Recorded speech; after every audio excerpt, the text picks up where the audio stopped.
Hello guys, welcome back to my channel Assamese GKVM guys. আজি মই আপোনালোকৰ মাজলৈ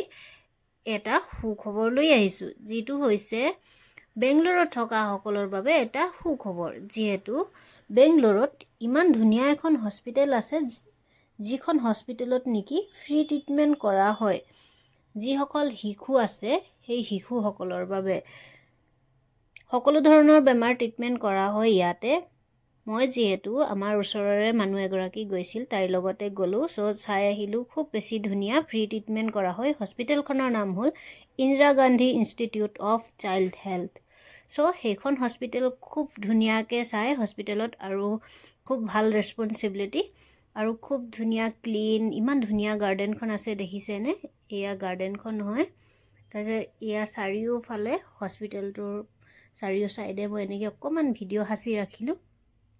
যদি আপোনালোকে এই হস্পিটেলখনলৈ যোৱা নাই কাৰোবাক যদি ফ্ৰী ট্ৰিটমেন্ট কৰাৰ জৰুৰী আছে তেনেহলে ইয়াতে ফ্ৰী ট্ৰিটমেন্ট কৰা হয় সো আপোনালোকেও এই সুবিধাসমূহ ল'ব পাৰে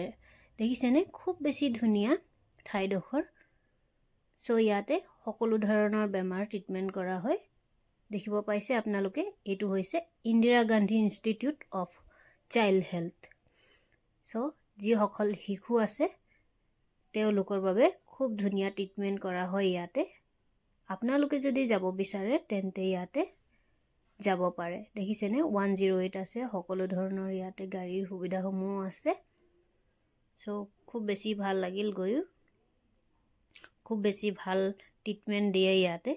সৰকাৰি হস্পিটেল হয় তথাপিও খুব বেছি ভাল ট্ৰিটমেন্ট কৰিছে দেখিছেনে ইয়া শিশু সকলক লৈ আহিছে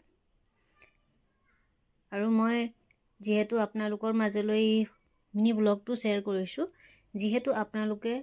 যদি ভিজিট কৰা নাই আপোনালোকৰ যদি কিবা প্ৰবলেম আছে তেন্তে আপোনালোকেও এই হস্পিটেলখনত গৈ দেখুৱাব পাৰে আজিলৈ আহো গাইস